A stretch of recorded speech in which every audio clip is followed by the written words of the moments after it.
The lunch rush was in full swing outside the corporate towers of downtown as 25-year-old Emma Collins wiped the sweat from her forehead and called out the next order. Her blonde hair was pulled back in a practical ponytail, and her white t-shirt showed the honest wear of someone who had been working the lunch shift at Sunrise Bites food truck for the past 4 hours. Emma had been running the family food truck for 2 years, ever since her father passed away, and left her with both the business and the responsibility of caring for her younger brother, who was finishing his senior year of high school. The truck had been her father's dream, serving fresh, affordable meals to working people who needed good food at honest prices. The lines stretched down the sidewalk, filled with office workers eager to grab lunch before returning to their air-conditioned buildings. Emma moved efficiently, taking orders, preparing food, and managing the small operation with the practiced skill of someone who had learned to handle everything alone. Near the back of the line stood 32-year-old Marcus Blackwell, CEO of Blackwell Development, one of the city's most successful real estate companies. His tailored navy suit and confident bearing marked him as someone accustomed to having doors opened and problems solved quickly. But today, he was just another customer in line, checking his phone and waiting his turn like everyone else.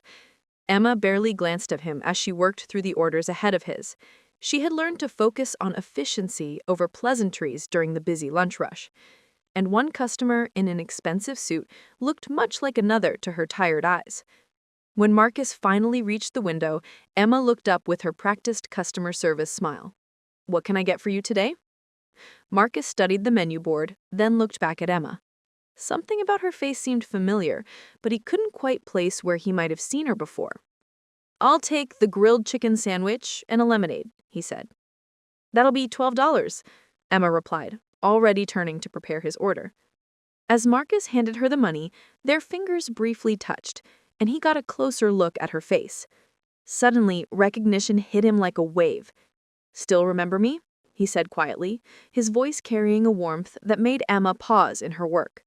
Emma looked up sharply, really seeing him for the first time.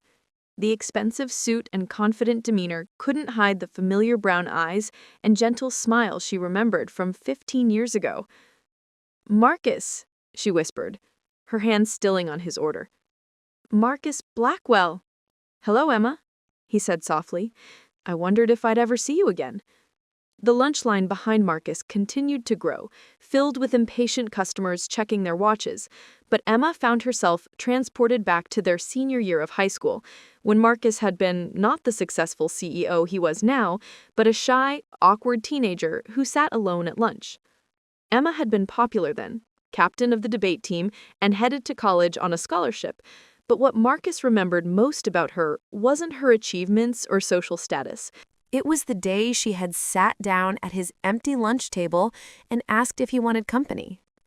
"You probably don't remember," Marcus said, glancing at the growing line behind him. "But you used to eat lunch with me when no one else would."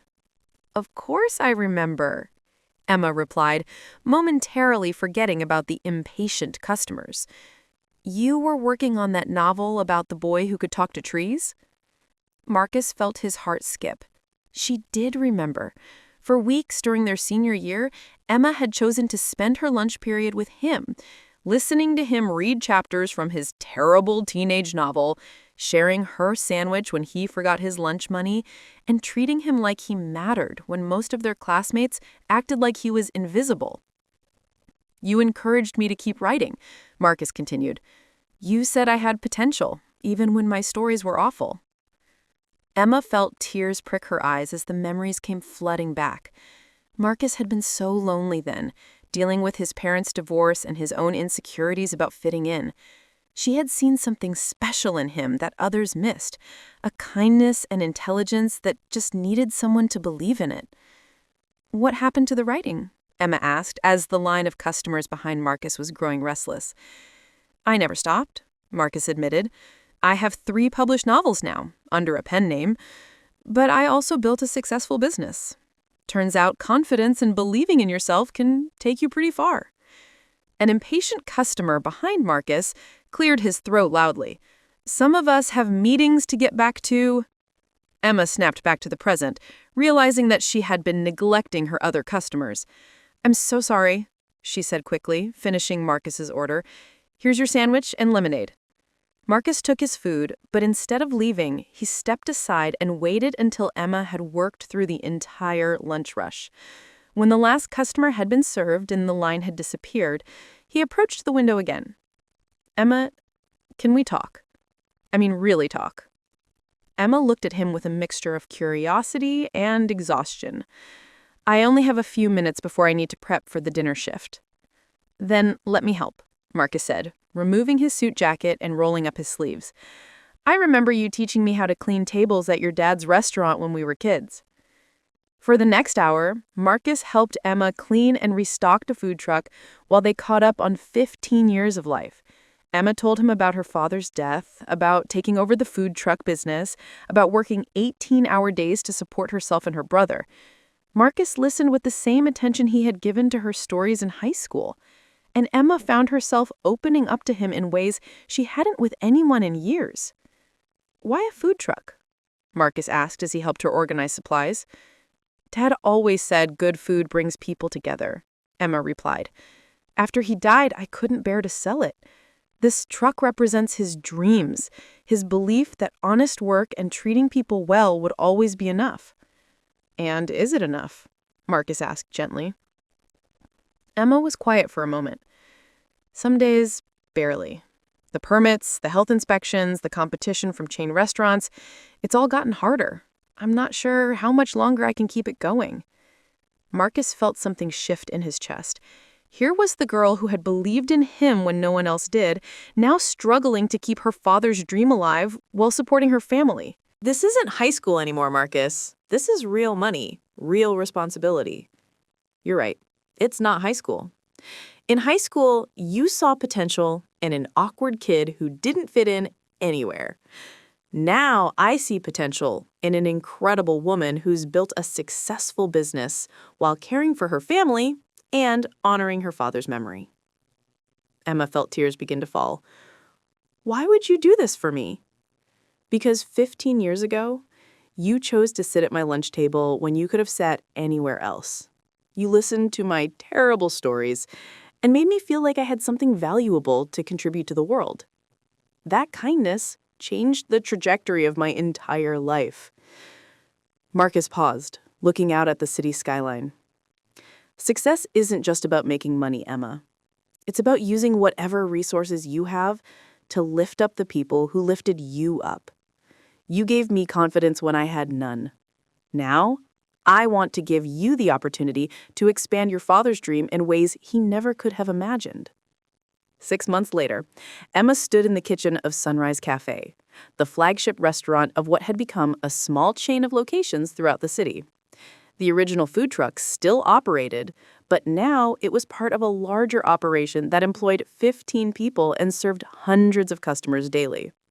Marcus had been true to his word, providing not just financial backing, but genuine partnership. He handled the business development while Emma focused on what she did best, creating delicious food and building relationships with customers and employees. Her younger brother had graduated and was now attending college on a scholarship, proud to tell his friends that his sister was a successful restaurateur. The walls of the restaurant were decorated with photos from the food truck's early days, including one of Emma and her father standing proudly beside their dreams on wheels. Marcus still stopped by regularly, not as an investor checking on his returns, but as a friend who understood that the best partnerships are built on mutual respect and shared values. You know, Emma said one evening as they closed the restaurant together, I never thanked you properly for believing in me. You thanked me 15 years ago, Marcus, when you chose to see something worthwhile in a kid who couldn't see it in himself. Everything good that's happened since then started with your kindness. The food truck that had once been a symbol of struggle had become the foundation for success. But more importantly, it had become proof that kindness planted in youth can grow into opportunities that transform entire lives. Sometimes the most important investments we make aren't financial, but emotional. Sometimes a lunch table conversation between teenagers becomes the seed for a business partnership between adults.